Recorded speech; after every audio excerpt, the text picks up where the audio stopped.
Seigneur, et mon esprit magnifie son nom, car l'amour n'a pas pu le retenir, même dans le tombeau, Jésus est Seigneur. Bote bandeko balandi ya BNB biso na biso télévision na cadre kaka ya musala na biso to salaka ya kotambolaka na ba ONG ba orphelinat lelo toza na commune ya Bumbu na croisement Chaba avenue Zongo na Zongo numéro 60 et pas yuapi to kotala ba orphelin ya orphelinat la compassion et plutôt sololana promoteur nango to meka koyeba likanisi ya kosala orphelinat wana et uta wapi ba difficulté nini ya kutana nango et puis ba perspective d'avenir na yeza nini. C'est vrai que kosala orphelinat to kobokola bana ya likambo ya pasi mais ye azwa likanisi ya kobokola bana ndenge ASBL biso na biso pe bazwa makanisi ya kosangisaka bana kosoutenaka bana oyo baza ba domini yango lelo na kotambola na biso en tant que ba reporter to se retrouver na avenue Zongo na commune ya Bumbu pona ko solola na ba responsable ya orphelinat la compassion et pas yuapi tozo kota sikoyo boyoka ndenge mukolo orphelinat a kosolola na biso.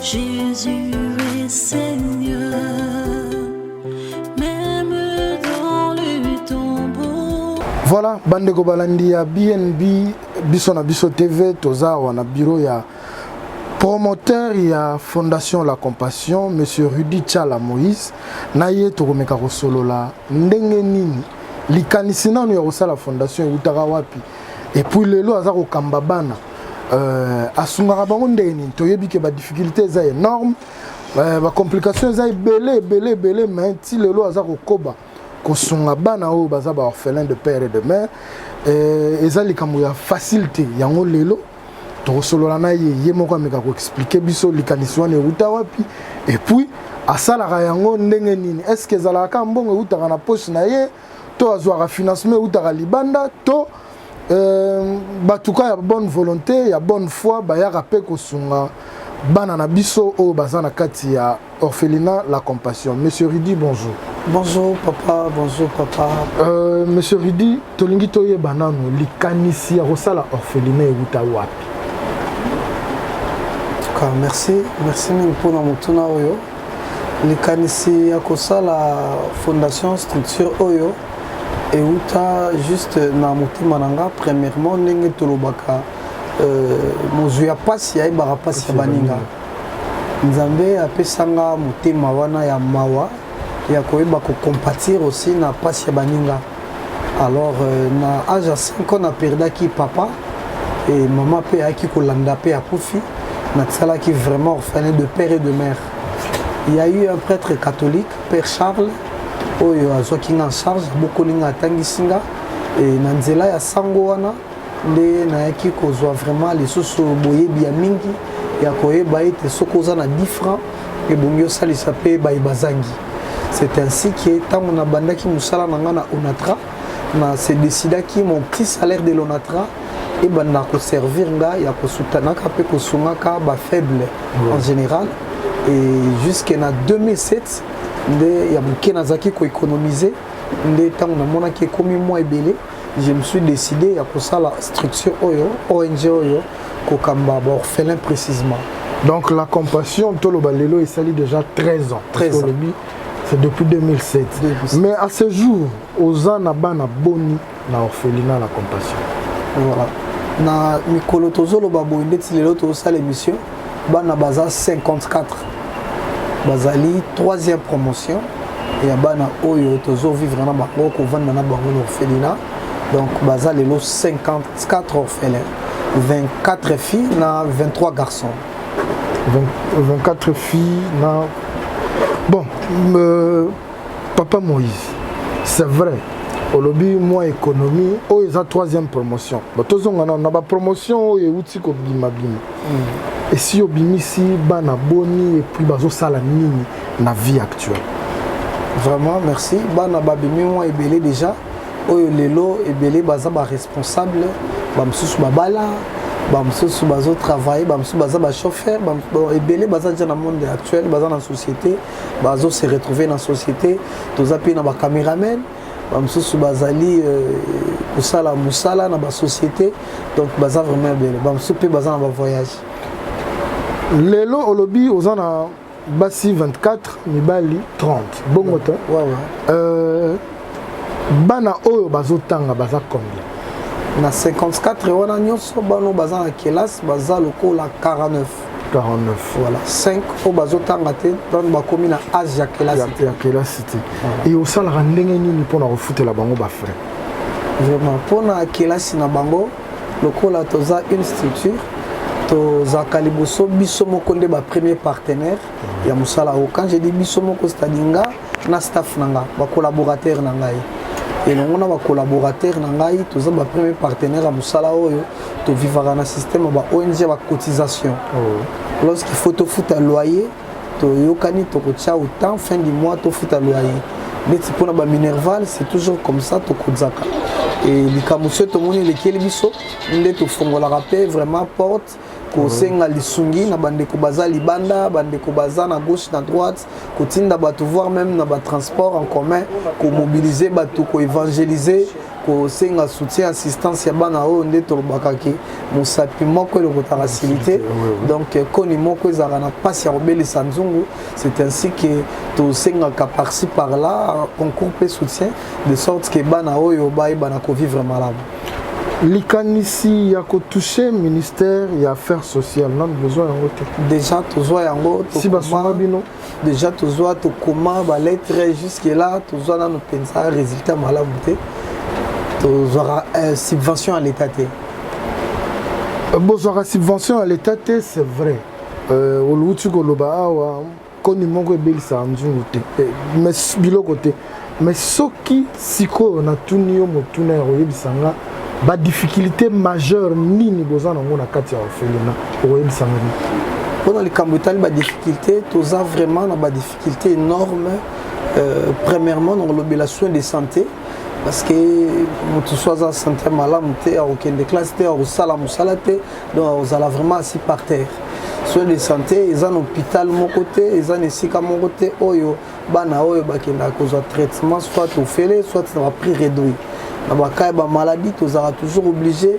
ya kotia loboko na poche komema mwana centre ebongi po azwa traitement eza na ba maladie ya makasi po ekomelaka biso lokola bakaya ba hernie toza na mwana moko awa aza na problème ya hernie alors bakaya ba hernie wana ba opération esengaka biso mpenza mwa lisungi c'est pourquoi tosengaka pe appel na bandeko ba libanda awa toza na mwana moko ya 8 ans aza vraiment malade ya aigu eza déjà aigu et en plus de cela tozaka susu mingi na difficulté ya mai awa na quartier na biso na commune na bumbu ya mai bimaka nango su te tokoma na difficulté ya makasi ya mai vraiment pasi makasi awa c'est-à-dire tokoma osomba mai ya osomba tosomba mai na baforage et là on dépense plus ou moins 20 000 francs par jour mai ya osomba tosomba mai na 15 000 francs pour ekoka servir bato tala quantité ya bana baza wa 54 sans compter bana et puis ba mama balambela bango misala babilamba et tout consort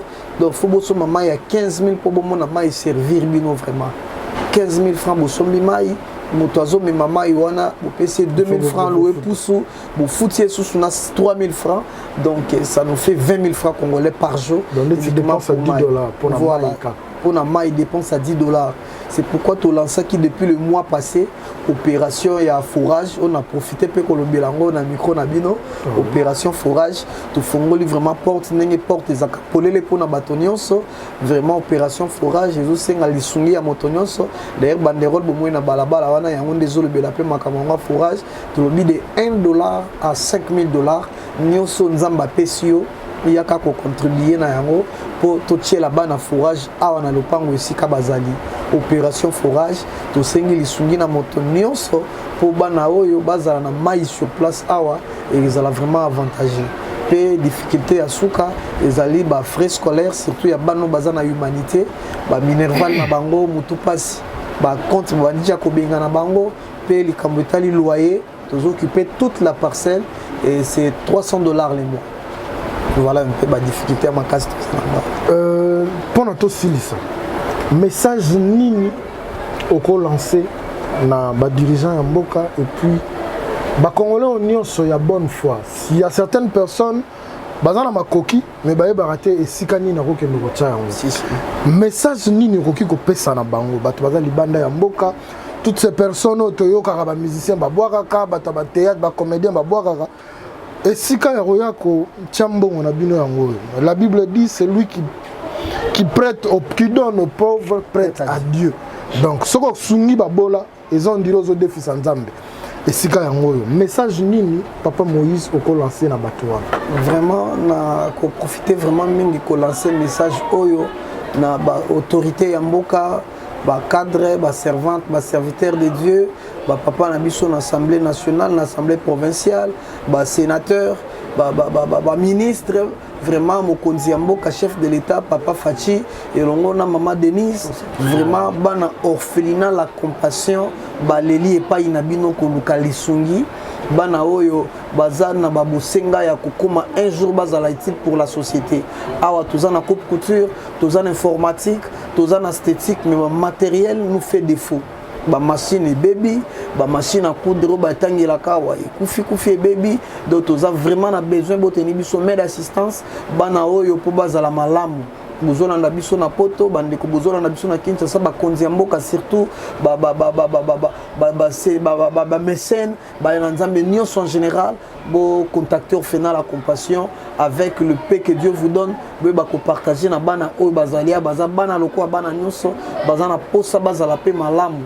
Totangisa bango balia balata totila bango surtout likambo ya mai tolobaka l'eau c'est la vie totila bango mai bana baza na mai en permanence et ils la malamu opération forage to contacta qui une société de la ville et sengi biso $5,000 en main batila biso forage avec 5 robinets 5 robinets 2 robinets kotala na kata lopango awa misato ekoza ata na balabala to lukata mo 100 francs na ba mayi wana bato balabala ba bénéficier pe 100 francs wana esunga ata ba no fena na kolia na bango parce que awa waso ba na provision te to dépenser ta 40,000 francs congolais pour na na bango pour nourrir 54 personnes ce provision zate na kata fena on dépense 40,000 francs pour na wenzi na bango ya banda tongo ti pourquoi. C'est pourquoi vraiment tu lancé appel décembre pe en Zoya bonne année ba fête à décembre Zoya bana poto bozolanda biso nzambe o apambola rabino kune pa ibozana misala pe sabino kanisa bana orphelina balata balia ba fêter ba sepela pe ba vivre pe sengoana ya kozala pe bana na kati ya mokilo ya se ba senga kite ba botama ba senga kite ba perdre ba parents mais a vie na ba réalité nango ndenge moko yo nanga vraiment un jour pe to zala te to tika pe bana biso ba orphelin o moto alona ne yango abukaka bolam to ko sala lelo yango o sala un jour ata na absence na biso ya biso bana pe ba bénéficier na yango vraiment merci papa mutuna moko yelinga na suka est-ce que si arriva vous sala partenariat na batanga libanda mboka tona ba structure mususu awa sur le plan local vraiment na ndenge to travaillera awa to komaka de gauche à droite pour na koluka partenariat officiel. Oui. Partenariat officiel nanu tozui yango te nanu komeli biso te jusque là on travaille seul et l'on a batomité mamalamu bayaka wa ba ONG ba fondation ba ASBL ba particulier ba église au bayaka pour soutenir les enfants d'une manière d'une autre comme ça quoi après une année nous soit quoi après 6 mois nous soit quoi après 2 mois bayaka selon batana bango to exiger bango te parce que c'est pas un contrat ils ont partenariat ils ont motoazo sunga selon bozunae donc ce cas après 2 mois bon après 2 mois bazongi et puis ba mingi bayaka tam sur décembre na période ba fête boye de bomona ba ONG ba fondation ba bandi ko défiler. Au moins toute l'année que les enfants vivent. Au moins en décembre quand les batma rebelle bazo précipité donc l'orphelinat tout ça la bouille mais les enfants vivent chaque jour. Ce n'est pas que seulement bana ba vivre en décembre, ba vivre chaque jour la vie c'est chaque jour. C'est pourquoi tu lancer sous appel na bino ba bozali banda bozola na biso na Kinshasa ozana posa o sungabana oyo sepelo travailler na biso en partenariat tozali awa na bureau toko travailler ensemble toko signer s'il faut ba contrat ezala penza malamu bana oyo babikaka na nzela na bino soki chaque semaine soki contrat eza ya chaque mois soki ya chaque année en tout cas ezala malamu. Merci beaucoup Papa Moïse Bouti Golanda, responsable ya orphelinat La Compassion. Atalisi bino ba difficulté nini bazana ngo ndenge nini ba fonctionnera. C'est vrai, ce que za libanda ya isika obiso toza au monde on dirait vie normale. Mais faut y approcher bango pour comprendre difficulté nini bazo traverser. Biso toza na kati yawa to moni ba difficulté nini bana bazana ngo. Yo muto mesana kozwa mbongo pesa ba musicien zana ngo pe mabete lokumu pe biso no soto lukango. Mais ce qu'on pesa 10 000 kuna zo ata 1000 francs ya osunga bana o parce que baza peine a besoin ya lisungi. Biso tozawa to moni ba difficulté oyo bazana ngo eza ebele. Peut-être na ba image beaucoup continuer comme on a ba difficulté nini vraiment bazana ngo. Likambo ya mai c'est vrai na Kinshasa comme casse-tête. Mais ici quand 54 personnes basangani ce qui mai ezate za problème. $1 na yo eko sunga bango. $10 na yo eko sunga bango. Donc esika ya yo chambongo yango na utaki koloba. Moto akabeli mobola a déficit nkolo. Parce que nkolo era kosalela yo ba talaka mukolo mokili osalela yo po yo sunga gi tala ba retomber na ndenge kozala. Donc tokobima awa to sala sikoyo la ronde to mona ba compartiment nyonso esika bana balalaka esika bana balelaka esika balambelaka bango tokomona nyonso na bilili et puis na suka nango toko revenir pour na ko conclure.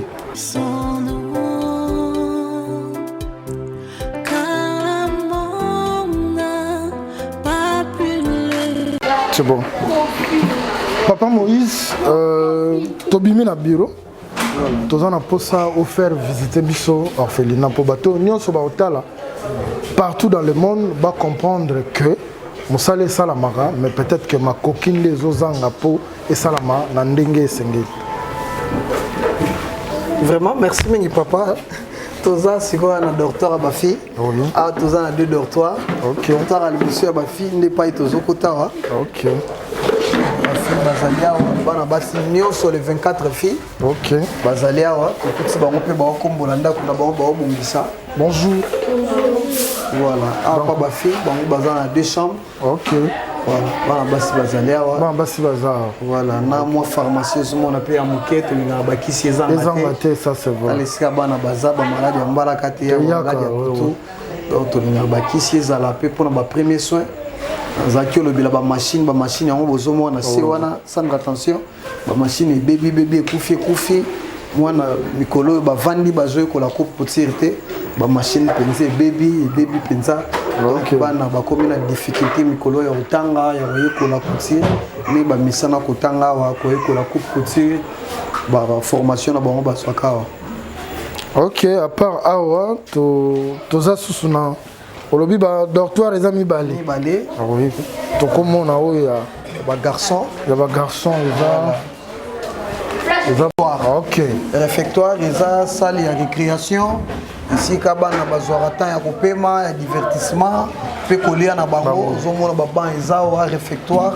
Donc eska bana bazwara temps ya kolia so bilongo na bango ele koki ba ovanda bango so na baba wa mulongo. Ba garçon kuna ba fille boye ba servir bango ba tiel bango biloko olia a cuisine ezalia na kati ya cuisine to koko tape et pas wapi maman Ozia to kuti maman Ozia bonjour. Voilà donc balambela bango nde awa balambela bango awa. OK pas maman na biso Ozia to kuti d'ailleurs en pleine cuisine. OK c'est bité sur le lozo lambela bani na tongo awa into ibisa biso loso. OK. Bazolia na tongo avant ba kende classe ou bien ya pourquoi? Et à tongo OK. OK, merci beaucoup maman. C'est bon.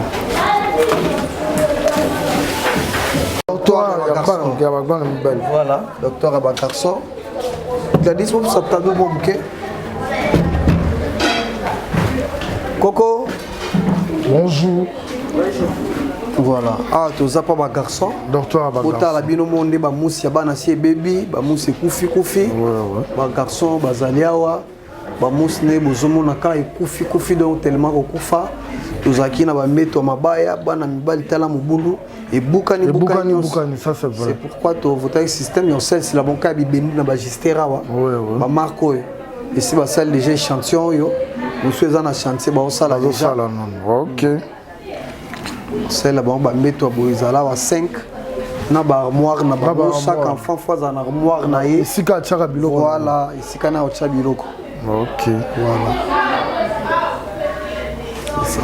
Bandeko batali tozo continuer visite na biso bino batu bozolanda BNB biso na biso TV tozaka kana orphelinat la compassion et pas yuapi toyoko sankeri na situation ndenge elekelaka awa na kati ya orphelinat la compassion mais tokosenga na bino bato boza na bozwi wana mpona na obeta sete David Lutete esika ya koya kotia mbongo yango oyo Tabu Fatou mama esika ya koya kotia mbongo yango oyo Prophète Merlin Bokole bana oyo pe baza na besoin ya lisungi na c'est vrai prière poza moto nkolo mosali na nzambe mais moi loboko na poche et ko permettre pe moi no azaki na maladie basombela ya ta paracétamol basombela ya ta aspirine pour esungaye bino bato boza à travers le monde. La compassion orphelinat la compassion eza na commune ya Bumbu na direction ya Chaba na avenue Zongo numéro 69 je ne sais pas ce qui na se tromper Yangwana donc esika na bino boya kopesa kosunga en fait yango yo bana oyo bomoni na bilili ya baza pe na posa olia yo olia soso olia soki nini mais ne serait-ce que jus ya pamba bana soki ba meli na kombo na bino et ko sala pe malamu parce que bango pe baza na besoin ya vie.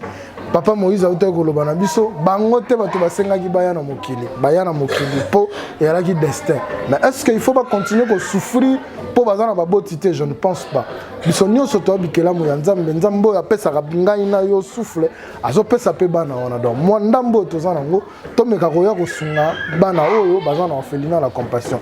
Papa Moïse toko continuer la ronde comme ça oui tozo pe ta bana toujours et à perpétuité.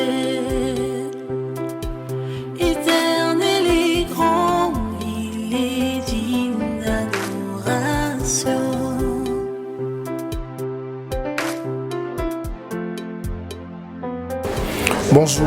Bonjour. Kombona unani? Berek nani? Lubanzadio. Berek Lubanzadio. Ça fait combien de temps on est dans la compassion? Ça fait 2 ans. Ça fait 2 ans. La minute on est dans la classe. Première c'est au 7e. Première c'est okoki koloba nini na batu d'accord. Na koloba ke ba o baza mutema malamu baza les gens de bon cœur ba ko soutenir biso. Tokende liboso ba soutenir biso kwa kolia na biso soki ye moko kokate pa na panya na bana ana ba occupation belé fois ça donc oza bon cœur bonne foi et osunga biso totanga minerval totanga. Merci. Qui va l'adorer en esprit et en vérité. Célèbre-lui car il est dit. Ba bazolanda BNB biso na biso TV bozo mona tozo faire réagir bana mwana moko déjà utikolo bana biso ke kolia na bango eza pasi soki botikeli totikeli responsabilité pas promoteur elle muso kokate po yepa na ba responsabilité na ye mwana ya ajo so ba komi ko réfléchir na modèle wana eza sujet ya interpellation mais tozo na mwana mususu liboso na biso. Bonjour. Kombo nani? Serge nani? Kisali Machoni. Aux en classe 4e primaire. Nini okoki koloba na bato bazolanda? Onga koki koloba.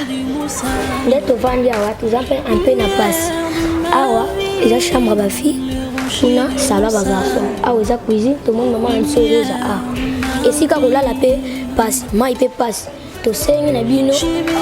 Peut-être pe promoteur koki pe kozanga. To sengi na bino pour soutenir biso. Bossa la biso ta forage. Pour tout bana zota mai bo soutenir biso pe na classe. Kolia na biso pe passe. Ovana kaka to vanda na ba condition pe ko vanda ke pour tout zana bana mki. Onga nina lo banza mapamula bango. nzambe apambola bino baoyo bozolanda biso abakisela bino ebele ya oyo ezani balelalela te maboko ekauka te nyonso oluka bino na butu amona bango te baporte ya lelo efungana baporte ya libala efungana bosoma mapango kombo na yesu amen. Merci beaucoup. Donc, Papa Moïse, tout le monde que en dehors il y a encadrement, il y a qui humain, encadrement spirituel peut aller. Parce que moi on a ajouté ceux qui a commis déjà pour exhorter bakolo ça prouve à suffisance qu'en dehors il y a encadrement physique, encadrement spirituel peut aller. Effectivement, il faut en attendre. Tu commis vraiment aucun na souka Papa Moïse. Nini il y a souka oyo koki koloba na bato baza kolanda et puis mbatu oyo baza na makanisi ya kosala eloko ndeti yo okoki kote ya bango nini. Vraiment, en tout cas, balobananga souka eza juste pour interpeller bana nzambe nyonso ba nyonso bozolanda biso na ngonga oyo mabanzi bomoni ba condition bana bazo vivre nango boyoki ba dire ya bana ndenge bana ba déclarer balobi. En tout cas, tant que nous avons une image de Kangamaté, on est mingi na poto momitu misabo mitunaka soy na pesi mbongo nanga soy na chingelo konanga est-ce que réellement il va servir bana réellement et que dans les bonnes mains vraiment toujours rassurer bino derrière na vanda ka on a madame nanga épouse nanga na ndiko za musika bana nanga te donc tozana bango awao je vis ici na baki ndenge bongo vivre nenga pe na vivre na vanda na bango awa nesiko yo donc souci na biso eza bana bazala malamu donc sengi vraiment na bino na biso bozala insensibilité bozwa esengo ya ko poussa na orphelinat la compassion pe ko sala nini za malamu pona bino ko sala en faveur ya bana na biso ya la compassion pe ba ne ko nyonso bazala makanza osala ko biso vraiment to encourager bino ce qui est appel les vocation en tout cas nzamba osala grâce afin que d'autres ne se réaliser parce que eza facilité c'est pour comme na biso qui est vocation ikampi ko nzamba osonga eza kabomoni olingi ezala mais ce qui est na vocation te makanisi kaka ba biso ba comment ozolo kwa cop oui ebele ba comment ozolo pour l'on cop avec la financement de gauche à droite bon na sala paiement so sala na makanisi wana donc ngomela paiement donc au kata na kokate vraiment donc c'est ça. Merci beaucoup Batou Bolandi Bisso na BNB Bisso na Bisso TV tozali toujours na orphelinat la compassion mais to comme vraiment na souka ya entretien na biso bino Batou Bolandi Bisso de partout na zopesa na Merikanga mbote esika ozali Merikanga mbote esika ozali et puis nos mima sampu mbote na musika esika ya roya kochambo yango bana baolela bana mikie na ajo baolela moto asengaki ya bota mazate mais à destin bango va se retrouver ba orphelin ndenge pe ya biso bana un jour ba ko se retrouver ba orphelin esika ya roya kochambo yango MBK Batila. Big salutation à toi et bon continuer à s'abonner na biso TV et sika wapi bon bandozwa ba information ya bano ba demini bano ba luka ba lobela bango ndenge biso toza lobela bango Jonathan okozula ngai mwana o mwana ya modèle angana besoin ya lisumi na bino mwana ya modèle comme les saxo mwana ya modèle angana besoin ya lisumi na bino 2019 papa kofina outane oyo atkali pa maratre torture bakize na sorcellerie l'état zu mwana wana ayeli biso na orphelinat voilà mwana boye na babona ne so kosalele mwakoli ya mwa eloko mwa ata ya 10 ya 5 kilo azwa bilamba ya kolata azwa bajouer esa eloko nini vraiment bosunga ye bosunga mpe baninga nyonso oyo bazawa parce que bana bazolela difficulté eza énorme difficulté vraiment eza énorme mais avec un peu de volonté bana oyo bako retrouver sourire volonté kaka parce que kokaba pe ezaka air mo volonté okozala na 10 000 francs okabi pe 7 000 otikali na 3 000 mais mutu mosusu mpaka na 100 000 dollars amona so akabi 100 dollars on dirait à perdre botya mo volonté et puis na mwa mawa boyoka mawa bana oyo biso tozawa tozomona ndenge tomoni ndenge bavivaka donc MBK Batila big salutation à toi et puis tozozela po soki biloko eye tokoya pe kaka awa lakadi mbote na yo mais esika ya koya kotya mbongo yango oyo bana besoin ya soutien na bino parce que bafeti yango oyo mais so bafeti mpe eleki janvier bano baotanga baza déjà na bahumanité bakozongela kobengana minerval donc baza mpe kaka na besoin ya lisungi na bino bokontinue kosabone na BNB biso na biso TV tose retrouve na mikolo ezali koya mpo na koya koaccompagne bato oyo bakoya kosala badon na orphelinat la compassion.